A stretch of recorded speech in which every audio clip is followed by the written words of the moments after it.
नमस्कार, मैं GRS news के लिए गिरीश सिकरवार। आज के इस ब्लॉग में मैं बात करने वाला हूँ महिला आरक्षण की। वो महिला आरक्षण जो कि लगभग 27 साल से ठंडी बस्ती में पड़ा हुआ था। 2010 में राज्यसभा में पास होने के बाद भी उस महिला आरक्षण बिल की पास करने की हिम्मत या ये कहिए कि किसी भी सरकार की ये इच्छा नहीं हुई कि देश की आधी आबादी को भी हम उनका समुचित अधिकार दे पाएँ। अब भारतीय जनता पार्टी की सरकार, पूर्ण बहुमत की सरकार, जो कि अब 2024 में चुनावी मोड में है और चुनाव के मैदान में जाने वाली है, तो उस सरकार को अब ये महसूस हुआ है कि वो महिलाओं को आरक्षण दें। कैबिनेट ने कल इस बात पर सहमत जता दी थी। आज नई संसद भवन में ये विधेयक रखा गया, लेकिन उसके बावजूद कल तक के लिए सदन को स्थगित किया गया है। आशा है कि कल महिला आरक्षण जो विधेयक है वो पारित हो जाएगा, क्योंकि राज्यसभा में ये बिल पास हो चुका है। लेकिन इस बिल को के संबंध में अभी भी असमंजस की स्थिति बनी हुई है। वो असमंजस की स्थिति क्या है कि पहले जो 2010 में बिल पास हुआ था उसमें 33% आरक्षण लोकसभा सीटों और विधानसभा की सीटों में देने का निश्चय यूपीए की सरकार ने किया था। और इस बार जो संकेत मिल रहे हैं, वैसे तो अभी तक इस बारे में सरकार ने भी केवल ये तो बताया है कि कैबिनेट ने मंजूरी दे दी है, लेकिन उसका स्वरूप क्या होगा इस बारे में प्रेस को भी जानकारी नहीं दी है। उससे इस तरह की बात महसूस हो रही है कि भारतीय जनता पार्टी की सरकार निश्चित तौर पर इसमें कोई न कोई परिवर्तन लाएगी। अगर इसमें परिवर्तन होता है तो निश्चित तौर पर राज्यसभा में भी इसे पारित कराना पड़ेगा। लोकसभा में तो भारतीय जनता पार्टी के पास बहुमत है, और जिस तरह से कांग्रेस या अन्य दल भी महिला आरक्षण के पक्ष में खड़े हैं, वैसे ऐसा महसूस हो रहा है कि वो ये बिल पास हो जाएगा। अब देखना ये है कि क्या परिवर्तन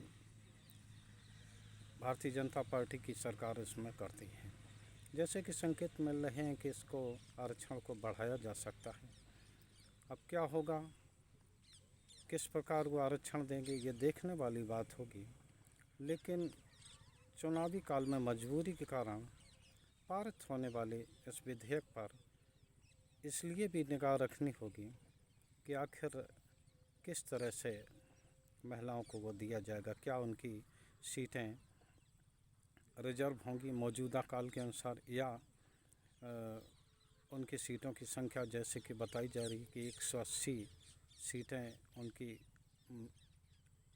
बढ़ाने का प्रावधान है, तो उन 180 सीटों को उसमें वो कर दिया जाए।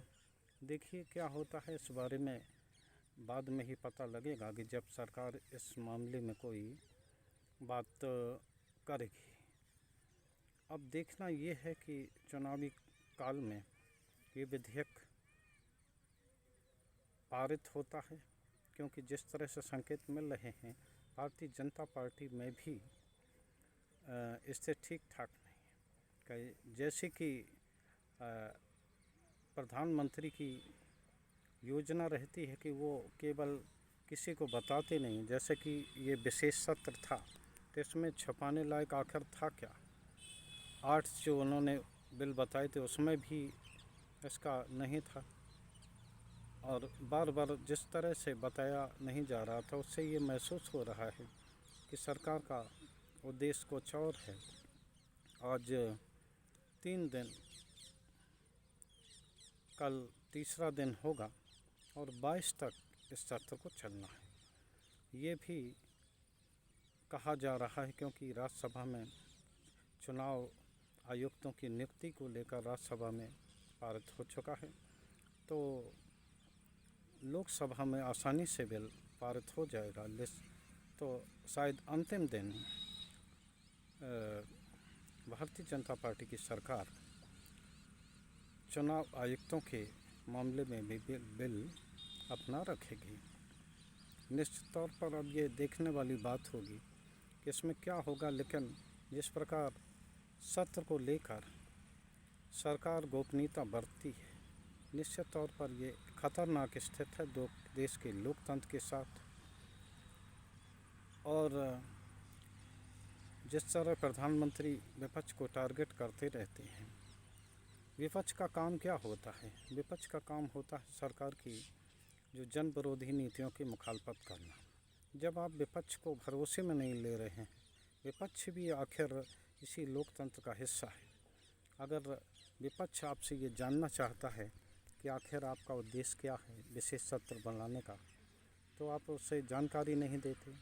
तो और आप ये चाहते हैं कि विपक्ष निरंतर ख़त्म होता जाए, तो ये ऐसा नहीं चलेगा, क्योंकि विपक्ष के ख़त्म होने का मतलब है कि देश से या लोकतंत्र का ख़त्म हो जाना, क्योंकि पक्ष और विपक्ष एक ही सिक्के के दो पहलू हैं। तो मैंने बात किया था जो महिला आरक्षण विधेयक को लेकर, उसे अभी ये तय नहीं है कि क्या ये 33% के दायरे में ही पास होगा, या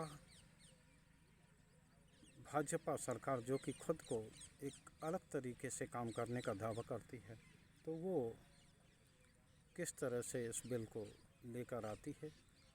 पूरे देश की आधी आबादी और हम सभी लोगों को इस बात का इंतज़ार रहेगा कि आखिर कल जब इस पर बहस होगी या सर्वसम्मत बनेगी, तो ये भी बताना पड़ेगा कि आखिर इसमें क्या बदलाव किया गया है, क्या बात है। आज के ब्लॉग में बस इतना ही। जय हिंद, जय भारत।